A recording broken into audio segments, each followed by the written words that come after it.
பச்சை புடவைக்காரியாய் உன் தாய் மீனாட்சி நான் உன்னிடம் வந்திருக்கிறேன். என் தங்கமான தங்கப்பிள்ளையே, கவலைகளை மறந்து மகிழ்ச்சியோடு உன்னை நான் வாழ வைக்க வருகிறேன். இனி உன் வாழ்க்கையில் அற்புதங்கள் பலவற்றை நீ காணப்போகிறாய். நம்பிக்கையோடு இரு.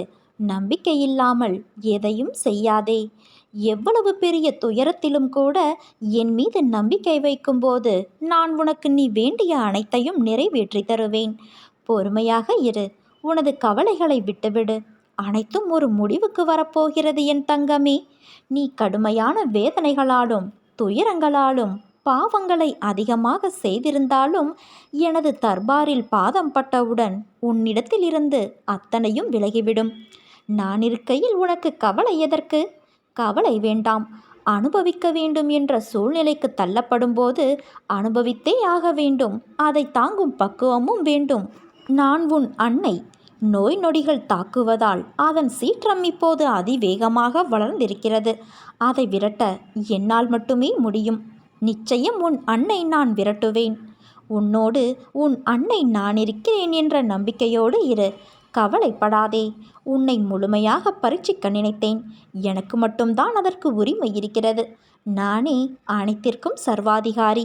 எனக்கு எத்தனை பணிகள் இருக்கிறது தெரியுமா?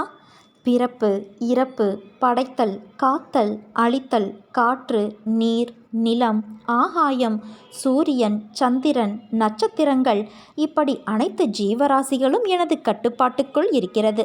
இவை அனைத்தும் எனது விடியலுக்காக காத்திருக்கிறது. அப்படி இருக்கும்போது உனது துயரங்களை துடைத்து ஆறுதல் அளித்து ஒரு புதிய விடியலை உனக்கு நான் வழங்க மாட்டேனா என்ன? நிச்சயம் வழங்கப் போகிறேன். என்னை மீறி எதுவும் நடக்காது. சிறிதளவு கூட நீ எதற்கும் இடம் தராதே. இந்த மாயை நிறைந்த உலகத்தில் தயவு செய்து தேவையற்ற எண்ணங்களை தவிர்த்து என்னுள் ஐக்கியமாகிவிடு. உனது வருகைக்காக நான் என்னுடைய தர்பாரில் காத்திருக்கிறேன்.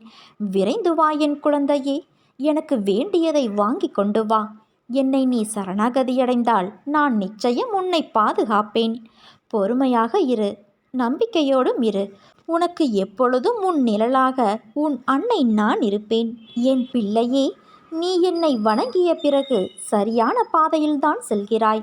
ஆனாலும் இப்போதும் சில விஷயங்களில் நிதானம் இழந்து செயல்படுவது தொடர்ந்து கொண்டுதான் இருக்கிறது. உன்னை ஒன்று நிதானம் இழக்க செய்கிறது என்றால் அப்போது அந்த செயலை செய்யாதே. கொஞ்சம் தள்ளி போடு. சிறிது நேரம் கழித்து நன்கு ஆலோசித்து அதன் பிறகு செயலை செய். வாய்ப்புகள் மீண்டும் கிடைக்காது என்பதற்காக எதையும் அவசரமாக நிதானம் இழந்து செயல்படக்கூடாது. என்னை வணங்கிய பிறகு நீ கொஞ்சம் கொஞ்சமாக உயர்ந்தாலும் நீ நினைத்த உயர்ந்த இடத்தை இன்னும் எட்டவில்லை என்று வருந்தாதே. விரைவில் நீ அந்த வெற்றிக்கனியை பறிக்கத்தான் போகிறாய். இது உன் அன்னையின் வாக்கு. நீ நம்பிக்கையோடு இரு. நல்லதே நடக்கும்.